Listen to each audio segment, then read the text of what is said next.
InsyaAllah ta'ala kita akan melanjutkan pembahasan ringkasan kitab Al-Irsyad ila Sahihil I'tiqad Warraddu ala ahli syirki wal ilhad, yang diterjemahkan dengan judul Panduan Lengkap Membenahi Akidah, disusun oleh Fadilatul Syekh Al-Allamah Profesor Dr. Shalih Al-Fauzan hafizahullahu ta'ala. Kita akan memasuki pasal yang berjudul Khatarus Syirki wa wujubul hadar minhu bitajannubi asbabihi. Bahaya dosa syirik dan kewajiban mewaspadainya dengan menjauhi sebab-sebabnya.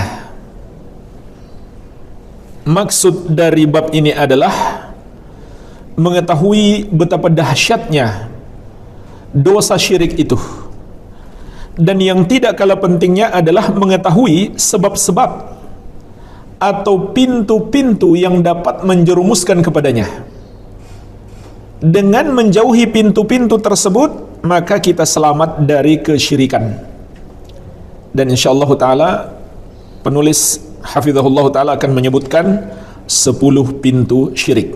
Namun sebelumnya beliau ingatkan terlebih dahulu, dosa syirik adalah dosa terbesar, dosa yang paling dimurkai oleh Allah Azza wa Jalla, dan wajib kita takut, wajib kita khawatir terjerumus di dalamnya, karena Allah sangat murka terhadap orang yang melakukan dosa syirik itu.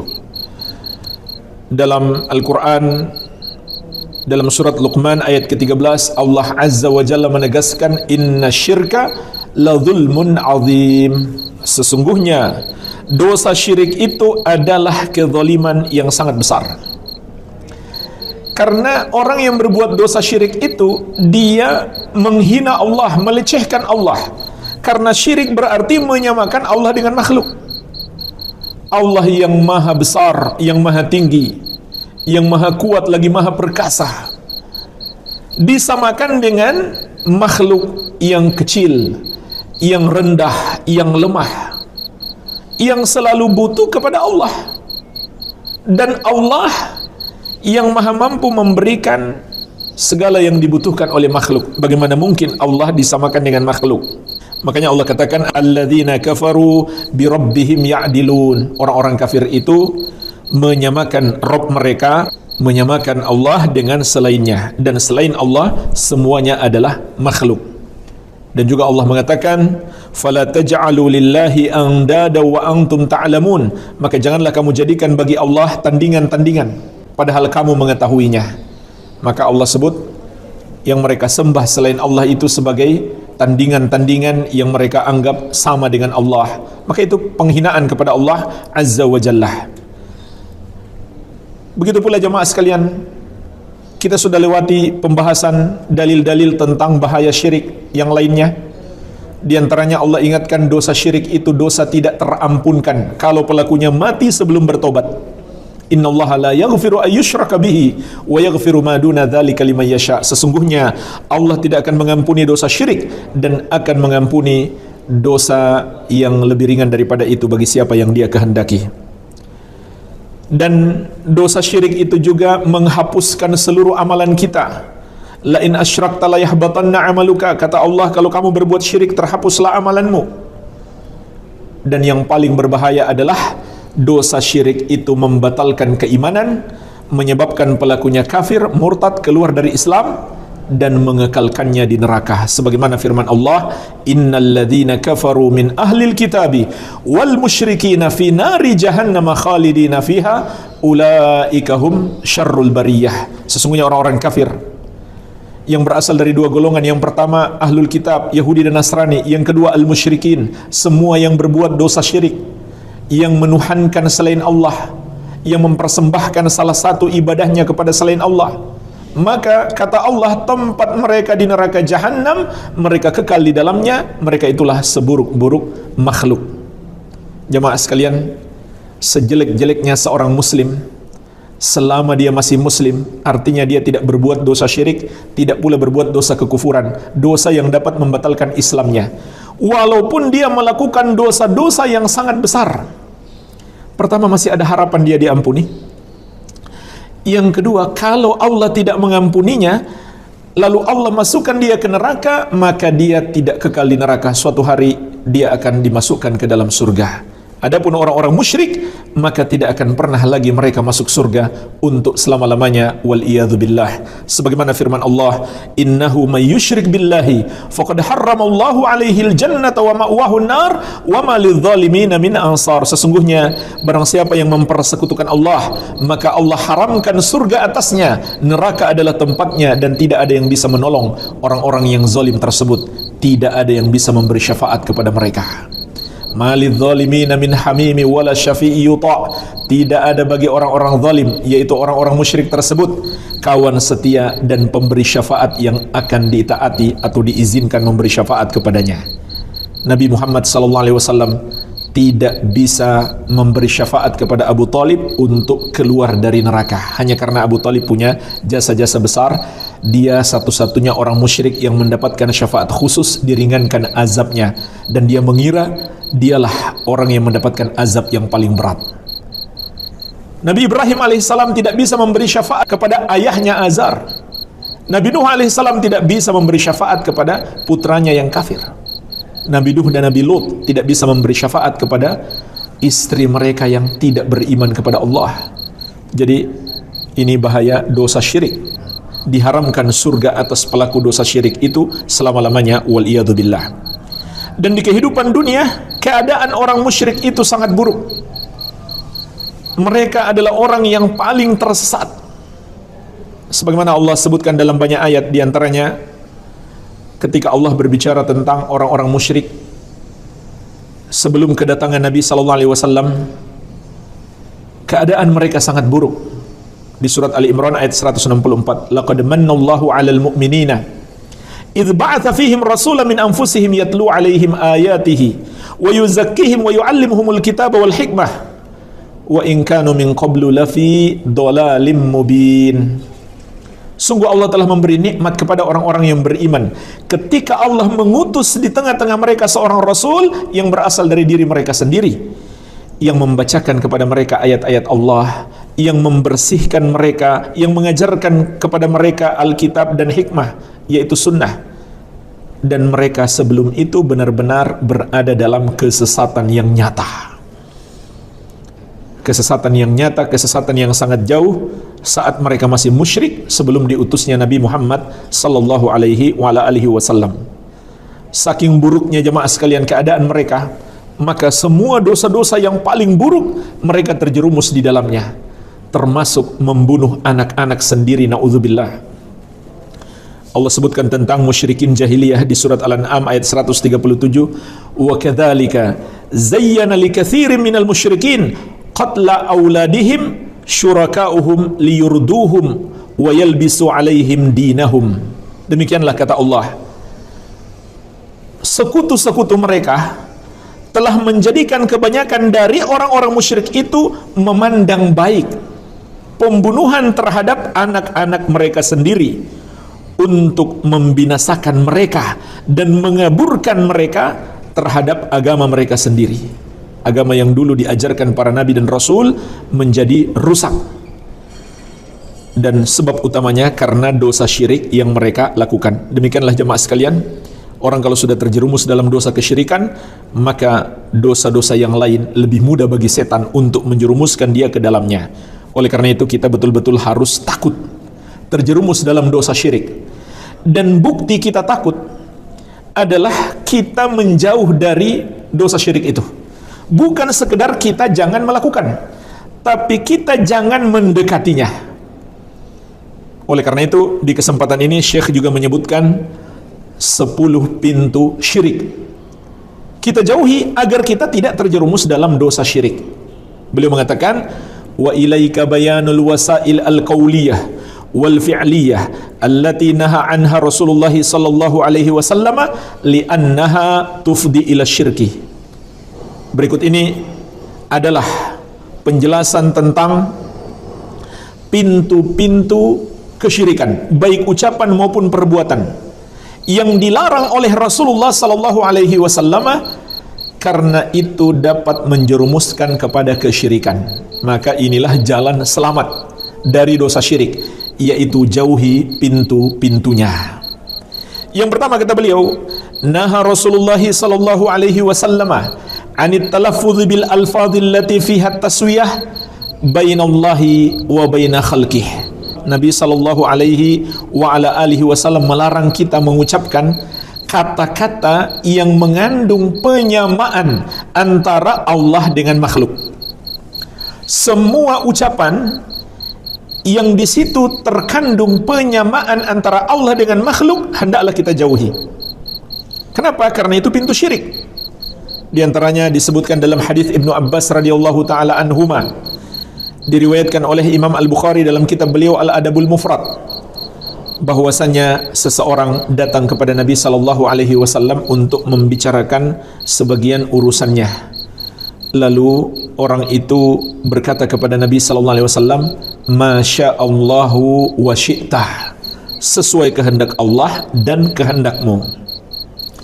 Maka Nabi sallallahu alaihi wasallam mengatakan kepadanya, "Aja'altani lillahi niddan?" Apakah kamu hendak menjadikan aku tandingan bagi Allah? Ini celaan dari Nabi sallallahu alaihi wasallam kepada orang tersebut karena dia mengatakan masyaallahu wa syi'tah.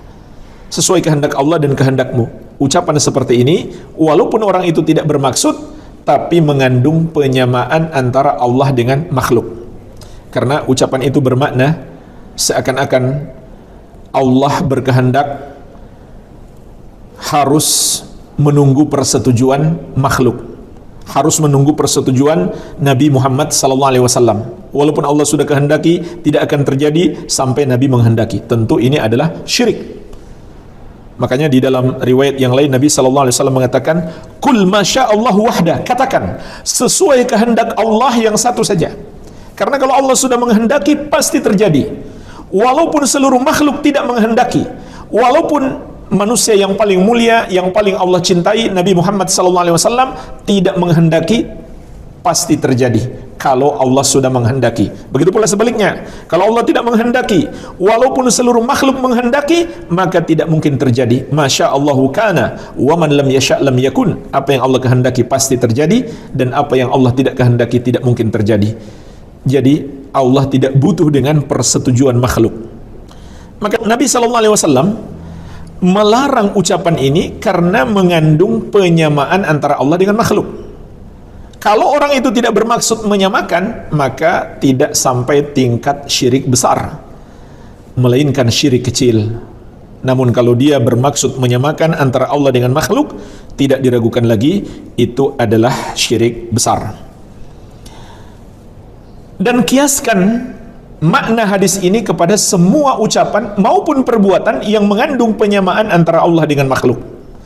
Contoh lain jemaah sekalian, orang yang mengatakan laulat tabib lama syufitu, laulat dawa lahalaktu. Kalau bukan karena dokter itu saya nggak sembuh. Kalau bukan karena obat itu saya sudah mati.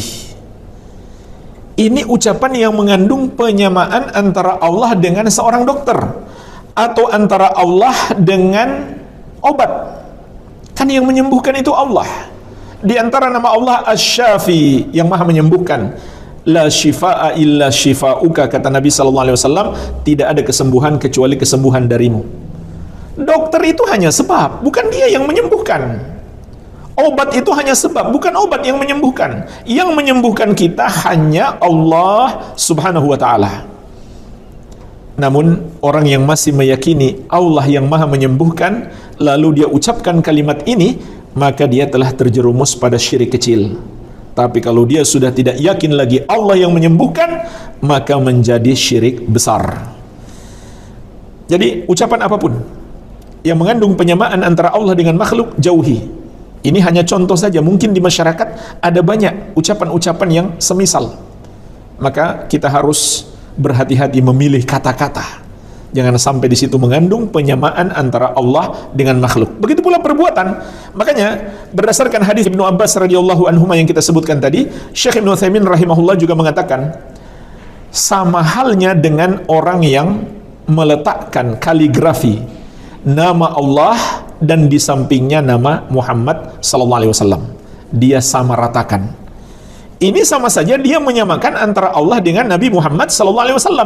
Walaupun makhluk itu yang paling mulia, Nabi kita Muhammad SAW, itu hendaklah kita jauhi. Kalau seseorang bermaksud menyamakan, tidak diragukan lagi itu adalah syirik besar. Bagaimana kalau dia turunin sedikit nama Muhammad, jadi Allah lebih tinggi, maka tetap saja tidak boleh, karena Nabi SAW tidak mencontohkan kepada kita hal seperti itu. Dihindari, itu lebih bagus bagi kita, lebih selamat. Baik, ini yang pertama, pintu kesyirikan yang harus kita jauhi, semua ucapan yang mengandung penyamaan antara Allah dengan makhluk, karena itu adalah pintu syirik. Yang kedua, wa naha sallallahu alaihi wasallama anil guluwi fi ta'zimil kubur bil bina'i 'alaiha wa israjiha wa tajassisiha wal kitabati 'alaiha. Nabi sallallahu alaihi wasallam melarang gulu dalam memuliakan kuburan. Ini termasuk pintu syirik yang dilarang oleh Nabi sallallahu alaihi wasallam. Seperti membangun di atasnya, membuat lampu untuk meneranginya, menyemennya atau mengapurinya, mewarnainya, dan menulis di atasnya. Ini semuanya terlarang karena itu termasuk pintu syirik, dilarang oleh Rasulullah sallallahu alaihi wa ala alihi wasallam. Di antaranya di dalam hadis yang diriwayatkan oleh Imam Muslim dari sahabat yang mulia Jabir bin Abdullah radhiyallahu taala anhuma, beliau mengatakan, naha Rasulullah sallallahu alaihi wasallam ayyujassasal qabru wa ayyuq'ada alaihi wa ayyubna alaihi. Rasulullah sallallahu alaihi wasallam melarang kita mengapuri, menyemen atau mewarnai kuburan. Dan juga beliau melarang kita duduk di atas kuburan dan melarang kita membangun di atas kuburan. Hadis ini umum. Apakah yang dibangun itu dari batu atau dari kayu, dari kemah, maka semuanya terlarang. Karena itu melampaui batas terhadap kuburan. Kemudian dalam riwayat At-Tirmidzi masih dari sahabat Jabir radhiyallahu anhuma, naha Rasulullah sallallahu alaihi wasallam an tujassasal kubur wa an yuktaba 'alaiha wa an yubna 'alaiha wa an tuta. Rasulullah sallallahu alaihi wasallam melarang menyemen atau mengapuri kuburan, menulis di atasnya, membangun di atasnya, dan menginjaknya. Jadi dalam hadis ini dilarang kita menulis di atas kuburan. Maka kalau kita kumpulkan dua hadis ini, semuanya 5 yang terlarang.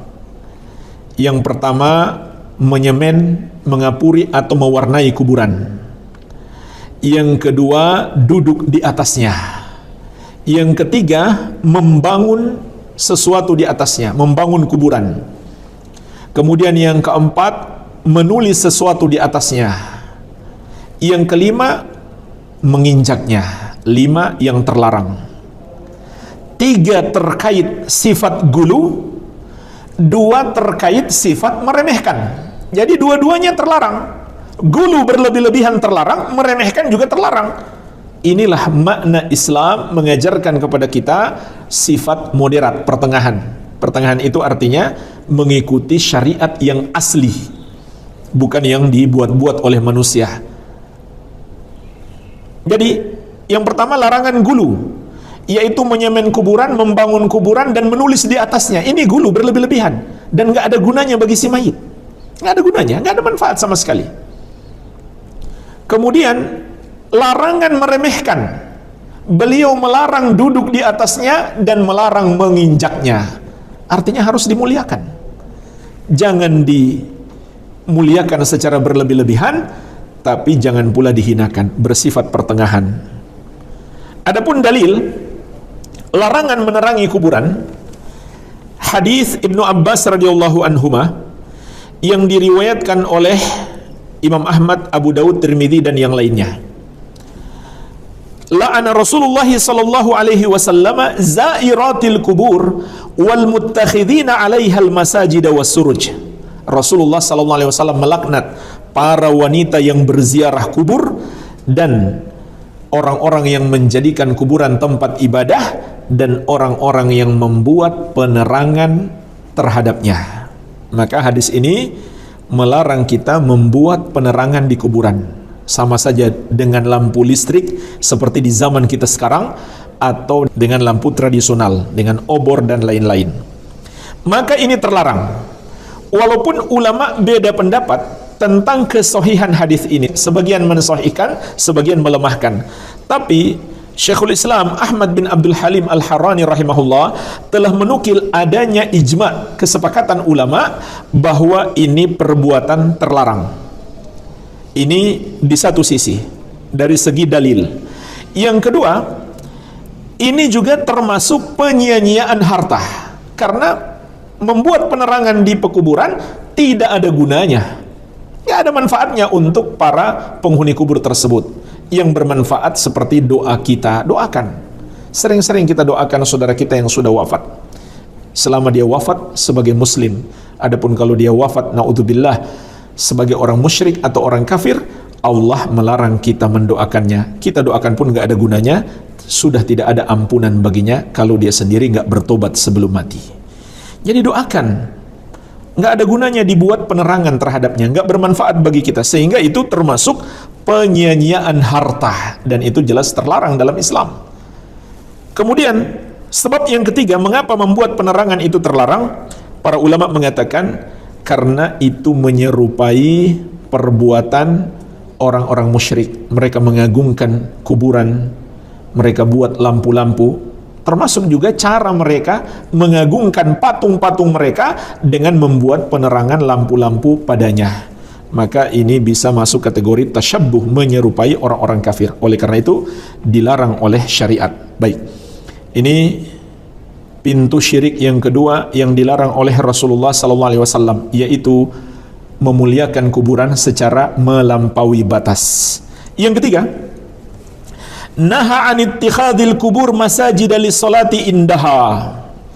Nabi SAW melarang kita menjadikan kuburan sebagai tempat ibadah, apakah untuk sholat maupun ibadah yang lainnya yang tidak disyariatkan padanya. Semua sholat tidak boleh kita lakukan di kuburan, kecuali satu saja, yaitu sholat jenazah kalau kita tidak sempat menyolatkannya sebelum dikuburkan. Maka kita boleh datang ke kuburannya untuk melakukan sholat jenazah. Adapun sholat yang lain, maka dilarang keras oleh Rasulullah SAW dalam banyak hadis yang sahih, bahkan paling sahih dalam riwayat Bukhari dan Muslim dan yang lainnya. Di antaranya jemaah sekalian, dalam hadis yang diriwayatkan Al-Bukhari dan Muslim dari Ummul Mukminin Aisyah radhiyallahu anha, bahwasannya Ummu Salamah radhiyallahu anha, salah seorang istri Nabi SAW yang pernah berhijrah di negeri Habasyah, menceritakan kepada beliau tentang sebuah gereja yang beliau lihat di negeri Habasyah ketika itu, yang disebut Gereja Maria.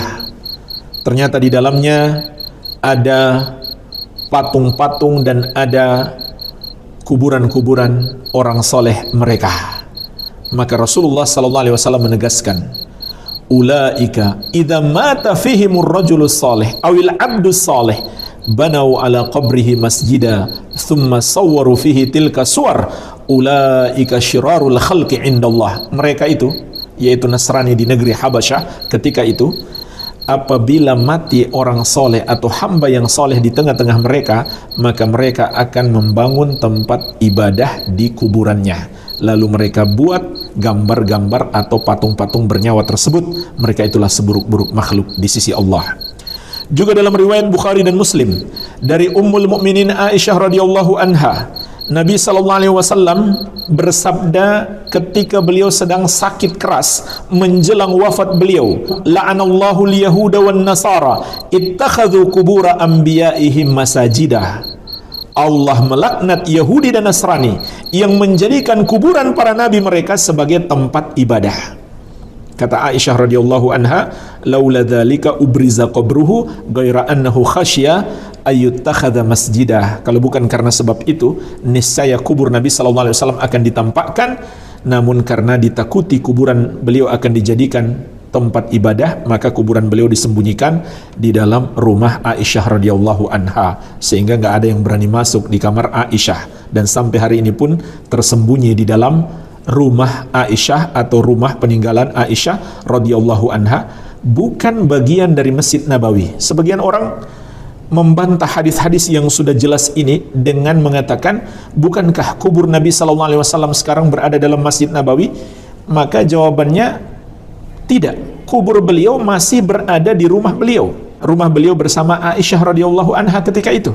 Itu bukan bagian dari tanah wakaf milik Masjid Nabawi. Masjid Nabawi ada di sekitarnya. Itu masih kuburan Nabi SAW, bukan bagian dari Masjid Nabawi. Makanya jemaah sekalian, andai terjadi sekarang kita bangun masjid di samping kuburan, tapi tanahnya berbeda, bukan tanah kuburan, kuburan itu juga bukan di tanah masjid, dan kita bangun masjid di situ hanya kebetulan saja, bukan dengan maksud mengagungkan penghuni kubur tersebut, maka tidak masalah. Yang masalah adalah kuburan dibuat masjid di situ, apalagi dengan maksud mengagungkan penghuni kubur itu, atau tanah wakaf milik masjid dijadikan tanah kuburan. Dan biasanya sangat disayangkan yang minta dikubur di situ adalah yang memberi wakaf. Padahal ketika dia beri wakaf itu sudah bukan milik dia. Dan ketika dia minta dikuburkan, padahal sudah jadi masjid di atasnya, sama saja dia membatalkan pahalanya. Karena masjid itu sudah nggak boleh lagi digunakan sampai kuburan itu dipindahkan. Jadi kalau sekedar berdekatan dengan kuburan, tapi di lokasi yang berbeda, tidak masalah. Yang dilarang adalah mencakup 3 hal. Yang pertama, membangun masjid di kuburan. Yang kedua, mengubur di kompleks masjid, apakah dalam bangunan masjid atau di halaman masjid yang masih merupakan tanah milik masjid, sama saja. Walaupun kalau dalam bangunan lebih parah tentunya, dan lebih parah lagi kalau di arah kiblat. Nabi SAW mengatakan, la tusallu ilal kubur wa la tajlisu alaiha. Jangan kamu salat menghadap kuburan dan jangan pula duduk di atasnya. Al-ardu kulluha masjidun illal makbar wal hammam. Nabi SAW juga mengatakan, bumi ini seluruhnya adalah masjid. Maksudnya boleh kita beribadah dimanapun, kecuali kuburan dan WC. Kemudian yang ketiga, beribadah di kuburan walaupun tidak ada masjid atau tidak ada bangunan tempat ibadah. Tiga-tiganya ini terlarang. Saya ulangi, yang pertama, hadis-hadis ini menunjukkan larangan membangun masjid di kuburan. Sama saja kuburan itu 1 atau 2, nggak ada bedanya. Karena hadis-hadis bersifat umum. Di sampingnya, di belakangnya, di depannya, nggak ada bedanya. Yang kedua, larangan mengubur di masjid. Yang ketiga, larangan sholat di kuburan walaupun tanpa ada masjid padanya. Ini semuanya dilarang. Kenapa? Karena ini termasuk pintu syirik dan sudah terbukti. Sebagaimana kita bahas di pertemuan yang lalu, bahkan kesyirikan pertama terjadi, di antara sebabnya adalah mereka jadikan kuburan orang-orang soleh sebagai tempat ibadah. Baik. Kemudian yang keempat, kata Syekh, naha sallallahu alaihi wasallama anis salati inda tulu'i syamsi wa inda gurubiha lima fi dzalika minat tashabbuh billadzina yasjuduna laha fi hadhil awqat. Demi menutup pintu syirik, Nabi Muhammad SAW melarang kita sholat ketika matahari sedang terbit atau ketika matahari sedang terbenam, dalam proses terbit dan proses terbenam. Karena itu termasuk tasyabbuh, menyerupai orang-orang yang bersujud kepada matahari. Disebutkan larangannya dalam banyak hadis, di antaranya dalam hadis yang masyhur tentang waktu-waktu sholat, diriwayatkan Al-Bukhari dan Muslim dari sahabat yang mulia Amr bin Abasah radhiyallahu anhu. Rasulullah SAW melarang dua waktu ini untuk sholat. Walaupun pendapat yang paling kuat yang beliau larang hanyalah sholat tanpa sebab. Kalau ada sebab maka boleh. Jika tanpa sebab maka tidak boleh, walaupun niat orang itu menyembah Allah bukan menyembah setan. Nggak bisa dia katakan, ya saya kan niatnya menyembah Allah bukan menyembah setan. Nabi SAW melarang. Makanya dalam syariat itu niat dan cara, bukan sekedar niat saja. Kata Nabi SAW, hina idzin yasjudu lahal kuffar, karena di waktu itu orang-orang kafir bersujud kepada matahari. Kemudian yang kelima, wa naha sallallahu alaihi wasallama anis safari ila ayyi makanin minal amkinati biqasdi taqarrub ila Allah fihi bil ibadati illa al masajid al-thalatha, al masjid al-haram wal masjid an-nabawi wal masjid al-aqsa. Nabi sallallahu alaihi wasallam melarang safar, perjalanan jauh, ke tempat manapun dengan maksud untuk mendekatkan diri kepada Allah di tempat itu, kecuali ketiga masjid, Masjidil Haram, Masjid Nabawi, dan Masjidil Aqsa. Artinya apa? Kita dilarang untuk memuliakan satu tempat secara berlebih-lebihan. Kalau tempat itu tidak dimuliakan secara khusus oleh syariat, maka jangan kita muliakan secara berlebih-lebihan. Di antara bentuknya adalah kita datang jauh-jauh untuk ke tempat tersebut demi beribadah padanya. Contoh jamaah sekalian, melakukan perjalanan jauh ke Surabaya misalkan. Kenapa? Di sana ada masjid bersejarah, kita mau sholat di sana. Maka ini berlebihan. Karena syariat tidak menjelaskan kepada kita masjid itu punya keutamaan khusus. Masjid bersejarah itu dan masjid kita yang baru dibangun tidak ada bedanya. Pahala yang akan kita dapatkan sama saja. Bahkan justru pergi ke sana bisa jadi terlarang dari sisi karena masjid itu ternyata ada kuburan. Sebagaimana sudah kita bahas di poin yang ketiga tadi. Andai tidak ada kuburan, hanya masjid bersejarah saja, maka termasuk berlebihan kita melakukan perjalanan jauh hanya untuk sholat di masjid itu. Maka itu tidak boleh, karena itu berlebihan, itu bisa menjadi pintu syirik dan dilarang oleh Rasulullah SAW. Di dalam hadis yang diriwayatkan Al-Bukhari dan Muslim, Nabi SAW menegaskan, la tushaddur rihal illa ila thalathati masajid, tidak boleh melakukan perjalanan jauh kecuali ketiga masjid. Maksudnya perjalanan jauh demi untuk ibadah di tempat tersebut kecuali ketiga masjid, Al-Haram wa masjidi hadha wa masjidil Aqsa. Masjidil Haram, masjidku ini, Masjid Nabawi, dan Masjidil Aqsa. Sampai para ulama mengatakan tidak ada dalil sahih anjuran berziarah ke kubur Nabi Muhammad SAW dengan menempuh perjalanan jauh. Jadi termasuk kesalahan ketika kita mau datang ke kota Madinah, dari jauh kita sudah berniat mau ziarah ke kubur Nabi Muhammad SAW, atau berziarah ke pekuburan Baqi, atau berziarah ke makam syuhada Uhud. Ini termasuk kesalahan karena masih menempuh jarak safar, termasuk yang terlarang berdasarkan hadis ini. Yang benar adalah kita niatkan untuk mengunjungi Masjid Nabi Muhammad SAW untuk melakukan sholat padanya. Tapi kalau kita sudah masuk kota Madinah, tidak lagi menempuh jarak safar, maka sudah boleh kita niatkan untuk berziarah ke kubur Nabi SAW, atau kubur Baqi, atau kubur syuhada Uhud. Ini 3 pekuburan disunahkan kita berziarah di kota Madinah. Tapi nggak disunahkan untuk kita melakukan perjalanan jauh hanya untuk berziarah ke pekuburan tersebut. Apalagi hanya tempat-tempat yang nggak jelas seperti khurafat orang-orang Syiah. Mereka menganggap Karbala itu termasuk tanah haram, tanah suci. Mereka lakukan perjalanan jauh dari seluruh dunia untuk datang ke sana. Bahkan mereka lebih semangat ke sana daripada ke Makkah dan Madinah. Mereka lebih cinta itu daripada Makkah dan Madinah. Bahkan mereka meyakini tanah di Karbala itu adalah obat segala penyakit. Ini khurafat semuanya, kebodohan mereka. karena hadis-hadis palsu. Begitu pula mereka bahkan meyakini solat tidak sah kalau tidak sujud atau tidak solat di atas tanah Karbala.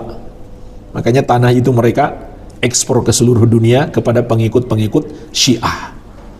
Kalau ada orang Syiah yang solat di masjid kita tanpa tanah Karbala, maka dia sedang taqiyah, karena keyakinan mereka mesti solat di atas tanah Karbala itu. Kemudian yang keenam, wa naha sallallahu alaihi wasallam 'anil gulu fi madhihi. Nabi sallallahu alaihi wasallam melarang kita gulu, berlebih-lebihan dalam memuji beliau. Di antaranya dalam hadis yang diriwayatkan Al-Bukhari dari Umar bin Khattab radhiyallahu anhu, Rasulullah sallallahu alaihi wasallam bersabda, "La tutruni kama atratin nasara ibn Maryam, innama ana 'abdun faqulu Abdullahi wa rasuluh." Jangan kalian memuji aku berlebih-lebihan seperti umat Nasrani memuji Isa bin Maryam. Aku hanyalah seorang hamba, katakan saja hamba Allah dan Rasulnya. Perhatikan jemaah sekalian, Nabi SAW mengkhawatirkan kita terjerumus dalam penyembahan kepada beliau seperti umat Nasrani menyembah Nabi Isa putra Maryam. Sehingga beliau melarang kita memuji beliau secara berlebih-lebihan. Berlebih-lebihan itu apa maksudnya? Apabila tidak berdasarkan dalil. Janganlah kita memuji Nabi SAW tanpa dalil. Maksudnya, keutamaan-keutamaan beliau yang disebutkan dalam dalil, cukup itu saja yang kita puji untuk beliau. Contoh, kita katakan Nabi SAW adalah pemimpin seluruh manusia, manusia yang paling mulia, Nabi yang paling tinggi kedudukannya, yang paling dicintai oleh Allah, suami yang paling baik, pemimpin yang paling hebat, yang paling agung, teladan yang paling baik, dan seterusnya. Kalau ada dalil tidak masalah, tapi pujian yang paling tinggi sesungguhnya adalah beliau adalah Abdullah, hamba Allah yang selalu menyembah hanya kepadanya, dan Rasulullah, utusan Allah. Ini sebenarnya pujian yang paling disukai oleh Rasulullah sallallahu alaihi wa ala alihi wasallam. Jadi jangan berlebih-lebihan. Yang ketujuh, kata Syekh, wa naha sallallahu alaihi wasallam 'anil wafa bin nadri idza kana fi makanin yu'badu fihi sanamun aw yuqamu fihi 'idun min a'yadil jahiliyah. Nabi SAW juga melarang untuk menunaikan nazar di tempat patung disembah atau peribadahan orang musyrik, atau di tempat perayaan mereka. Jamaah sekalian, jangan kita mengatakan, kan yang penting niatnya, dia ke sana niatnya bukan ikut ibadah mereka, cuma untuk wisata. Maka ketahuilah Nabi SAW melarang. Nah, sekarang kita lihat dalilnya jemaah sekalian, yaitu hadis yang diriwayatkan oleh Imam Abu Dawud dari sahabat yang mulia Thabit bin Ad-Dhahhak radhiyallahu anhu. Sahabat yang mulia ini mengatakan, nadara rajulun ala ahdi Rasulillah sallallahu alaihi wasallam an yanhara ibilan bibuana. Ada seseorang telah bernazar untuk menyembelih onta di Buwana, satu tempat yang bernama Buwana. Fa'atan Nabiyya sallallahu alaihi wasallam faqal, maka orang itu pun datang kepada Nabi sallallahu alaihi wasallam seraya berkata, inni nazartu an anhara ibilan bibuanah. Ya Rasulullah, aku sudah bernazar untuk menyembelih seekor ontah di Buwana. Faqala sallallahu alaihi wa ala alihi wasallam, hal kana fiha wathanun min awthanil jahiliyati yu'bad?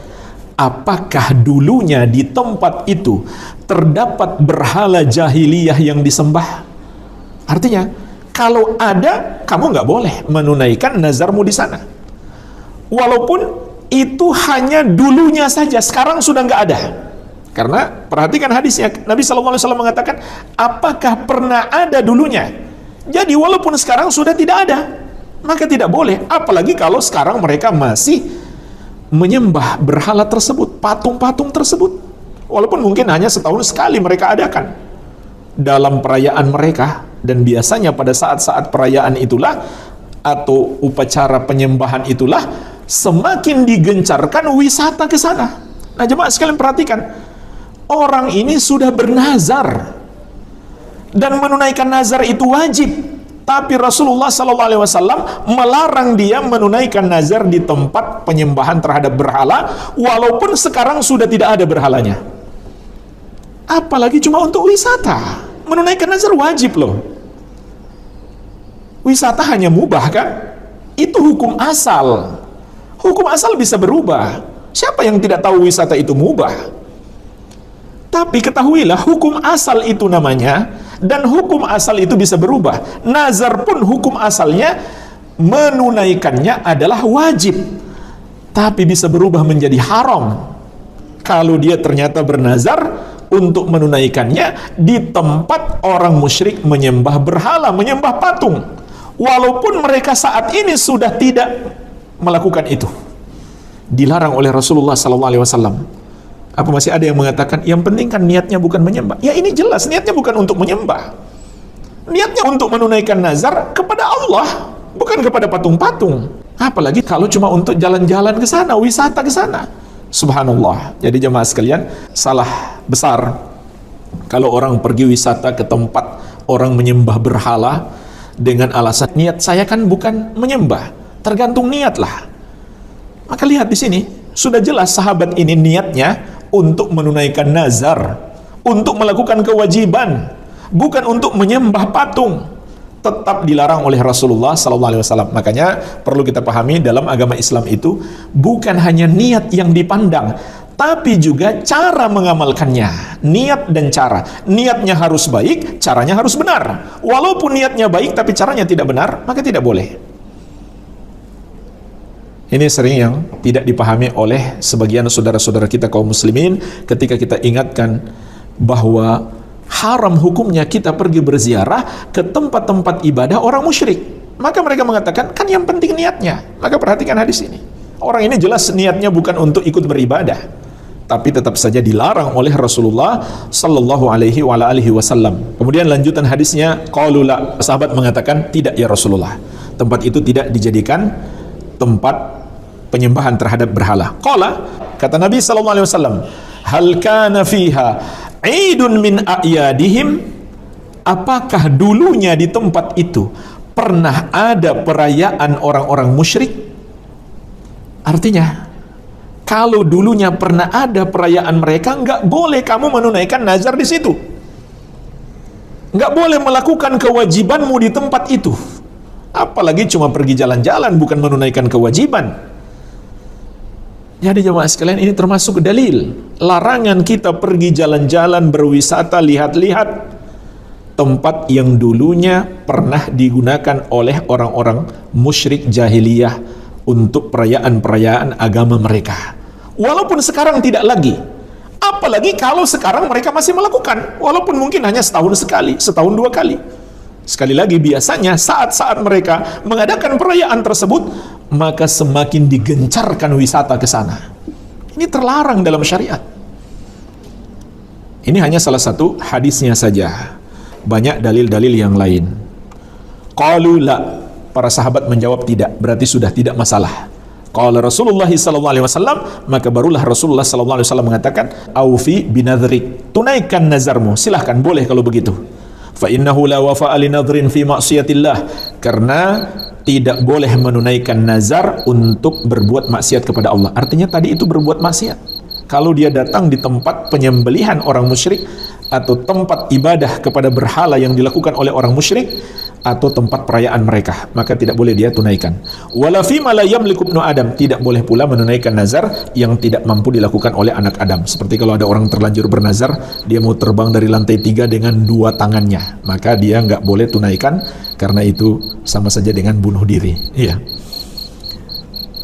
Dan jemaah sekalian, sebagai faidah, hadis ini juga disebutkan oleh penulis tesis S2 di Universitas Ummul Qura, seorang penuntut ilmu, Hashim bin Muhammad bin Husain Nakur, dan beliau berhasil meraih gelar master di Fakultas Syariah Universitas Ummul Qura dengan tesis yang berjudul Ahkamus Siyahah wa Atharuha, Dirasah Syar'iyyah Muqaranah, hukum-hukum wisata dan pengaruh-pengaruhnya sebuah studi syar'i perbandingan madhab.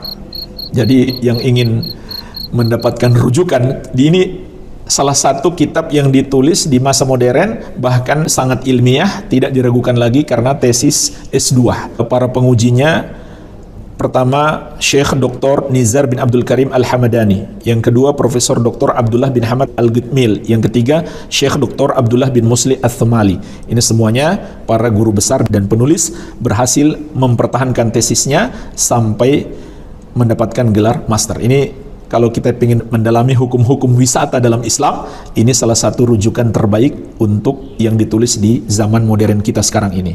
Jadi demi menutup pintu syirik, sampai Rasulullah SAW melarang seseorang melakukan kewajiban menunaikan nazar apabila di tempat dia menunaikan nazar itu pernah dulu ada peribadahan kepada patung atau pernah dulu ada perayaan orang-orang musyrik. Apalagi kalau sekarang masih ada, walaupun mereka sudah sebut cagar budaya, mungkin nggak dipakai setiap hari, hanya setahun sekali perayaan mereka, tetap saja nggak boleh. Bahkan mereka sudah nggak pakai sedikit pun, tetap nggak boleh. Berdasarkan hadis ini, Nabi SAW mengatakan, hal kana fiha, apakah dulu di tempat itu ada peribadahan kepada patung atau ada perayaan mereka? Artinya walaupun sekarang sudah nggak ada, tetap tidak boleh. Jadi orang yang mengatakan itu kan sudah jadi cagar budaya, bukan lagi rumah ibadah, tetap nggak boleh. Apalagi kalau faktanya masih tetap mereka beribadah walau tidak rutin. Kemudian yang kedelapan, al-gulu fi haqqihi sallallahu alaihi wasallam. Termasuk yang dilarang keras oleh Rasulullah sallallahu alaihi wasallam adalah sifat gulu, berlebih-lebihan terhadap hak beliau sallallahu alaihi wa ala alihi wasallam. Contohnya apa jemaah sekalian? Menganggap Nabi Sallallahu Alaihi Wasallam maha mendengar doa dan maha mampu mengabulkannya atau maha mampu melindungi kita. Ini melampaui batas. Seperti dalam syair Burdah, cuma syair mereka anggap salawat, dan syairnya pun melampaui batas, lepas dari apakah penulisnya bermaksud secara hakiki atau majazi, tetap nggak boleh. Apa dia katakan? Ya akramal khalqi maliman aludu bihi siwak inda hululil hadithil amim. Wahai makhluk yang paling mulia, tidak ada tempat aku berlindung kecuali kepadamu ketika aku ditimpa musibah. Subhanallah. Allah dikemanakan jemaah sekalian? Tidak ada tempat aku berlindung kecuali kepadamu. Lalu Allah dikemanakan? Subhanallah. Ini lebih parah lagi. Bukan sekedar menyamakan Allah dengan makhluk, tapi menganggap makhluk lebih tinggi daripada Allah Azza wa Jalla. Begitu pula dia mengatakan, fa inna min judika dunya wa durratuha wa min ulumika ilmu lauhi wal qalam. Sesungguhnya di antara anugerahmu wahai Nabi yang mulia, dunia dan akhiratnya, dan di antara ilmu yang engkau miliki adalah ilmu al-lauhul mahfuz dan catatan takdir. Subhanallah. Ini melampaui batas terhadap Nabi Muhammad sallallahu alaihi wasallam. Dia mengatakan di antara anugerah kebaikanmu dunia dan akhiratnya, padahal itu milik Allah semuanya.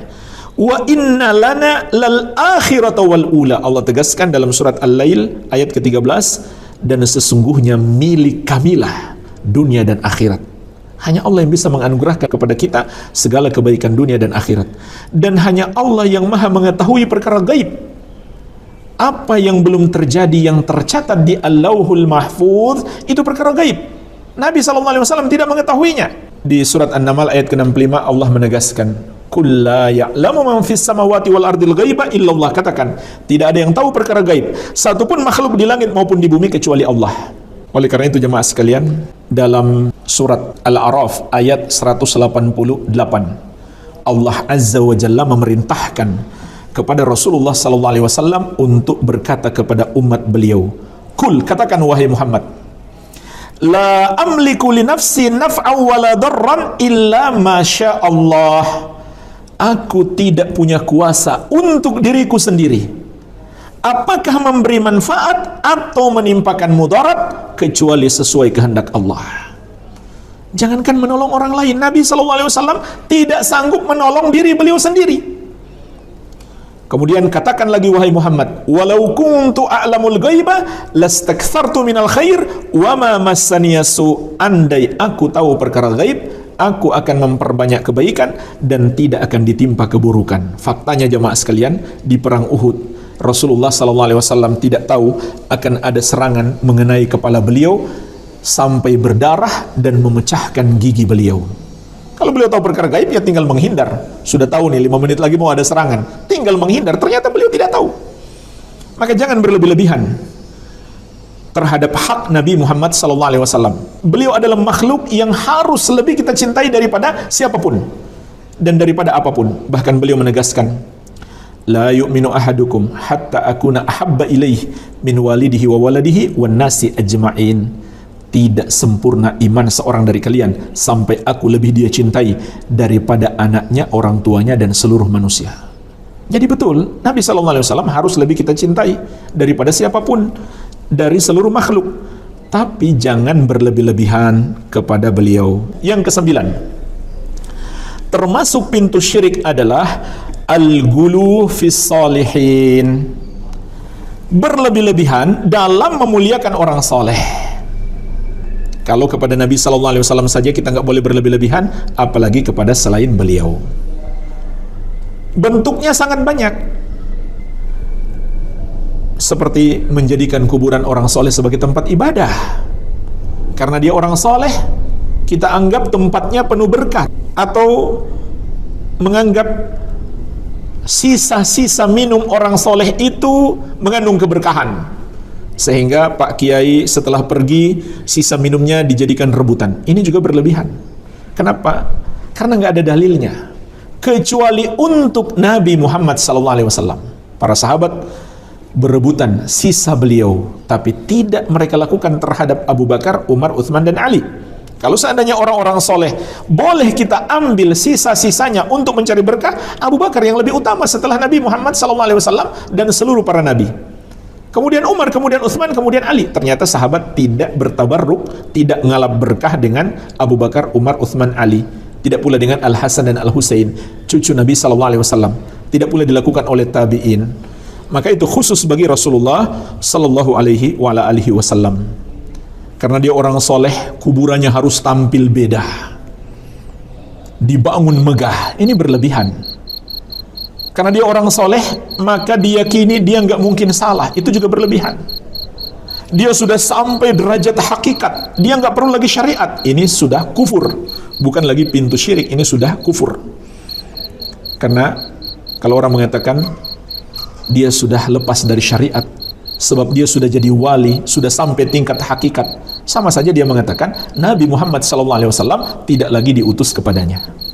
Karena dia sudah lepas dari syariat Nabi Muhammad SAW.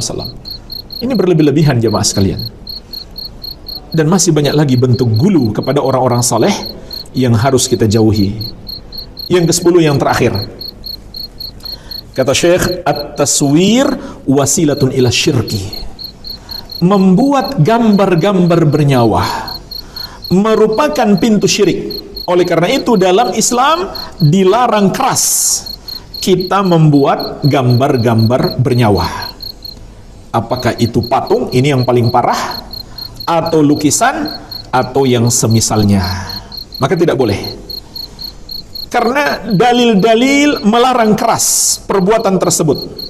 Disebabkan itu termasuk pintu syirik. Sehingga sangat banyak dalil-dalil dengan sangat tegas dan keras melarang. Di antaranya diriwayatkan Al-Bukhari dan Muslim dari Ibnu Mas'ud radhiyallahu anhu, Rasulullah sallallahu alaihi wasallam mengatakan, "Inna asyaddan nasi 'adzaban 'indallahi yaumal qiyamah al-musawwirun." Sesungguhnya di antara manusia yang paling keras azabnya di sisi Allah di hari kiamat adalah al-musawwirun, orang-orang yang membuat rupa bernyawa. Apakah itu patung, lukisan, atau yang semisalnya. Dalam hadis yang diriwayatkan oleh Imam Muslim dari Ibnu Abbas radhiyallahu taala anhuma, Nabi sallallahu alaihi wasallam mengatakan, "Kullu musawwirin finnar." Setiap orang yang membuat gambar bernyawa tempatnya di neraka.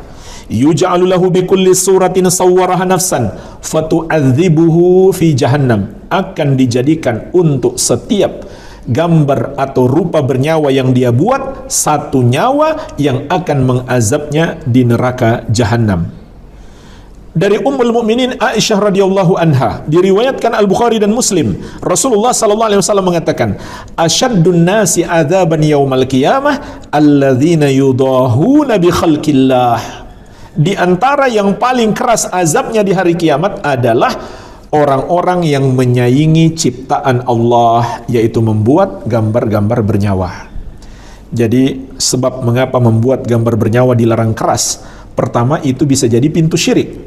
Yang kedua, itu juga menyerupai atau menyaingi ciptaan Allah. Jadi walaupun seorang mengatakan nggak mungkinlah saya menyembah patung itu, tetap saja terlarang. Karena itu sama dengan berusaha menyaingi ciptaan Allah Subhanahu wa ta'ala. Dan di pertemuan yang lalu kita sudah ingatkan, yang membuat patung-patung ketika terjadi kesyirikan pertama sekali adalah generasi sebelumnya. Yang menyembah patung-patung itu adalah generasi setelahnya. Jadi jemaah sekalian, jangan kita bermudah-mudahan dalam hal ini, kita menganggap tidak masalah lah. Kita nggak mungkin menyembah patung itu. Lalu bagaimana dengan anak-anak keturunan kita kelak? Apakah ada jaminan mereka tidak akan menyembahnya? Tidak ada jaminan jemaah sekalian. Maka dari itu, Rasulullah sallallahu alaihi wasallam memerintahkan untuk menghancurkan patung-patung dan gambar-gambar bernyawa. Tapi perlu saya ingatkan, yang berhak melakukan amar ma'ruf dengan tangan atau dengan kekuatan fisik hanyalah orang yang punya kuasa. Kalau milik orang lain bukan milik kita, maka berarti bukan kita yang punya kuasa terhadapnya. Apakah orang tersebut atau pemerintah? Jadi tidak boleh kita yang datang untuk menghancurkan misalkan patung-patung milik orang lain. Itu seharusnya dilakukan oleh orang itu sendiri, kewajiban dia. Kalau dia tidak mau lakukan, pemerintah boleh menghancurkannya sebagaimana dilakukan oleh Rasulullah SAW. Dan Ali bin Abi Thalib setelah beliau menjadi pemimpin kaum muslimin juga memerintahkan yang sama. Diriwayatkan oleh Imam Muslim dari Abul Hayyaj Al-Asadi, beliau menceritakan bahwa Ali bin Abi Thalib mengatakan kepada beliau, "Ala aba'atsuka ala ma ba'athani alaihi Rasulullah sallallahu alaihi wa ala alihi wasallam alla tada'a timthalan illa tamastahu wa la qabran musyrifan illa sawaitahu." Ketahuilah, aku akan mengutusmu seperti dulu Rasulullah sallallahu alaihi wasallam mengutusku untuk sebuah misi.